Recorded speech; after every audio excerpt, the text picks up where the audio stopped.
Seu carro começou a fazer esse barulho quando você esterça para a esquerda ou para a direita?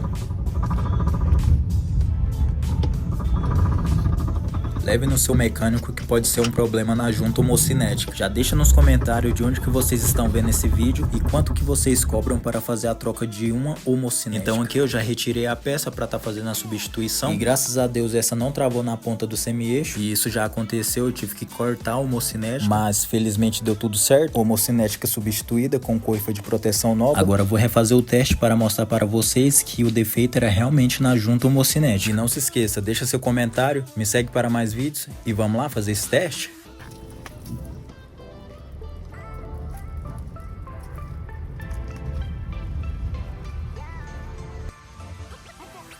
Então é isso, galerinha. Problema resolvido. Fiquem com Deus. Até o próximo vídeo. Tchau, tchau.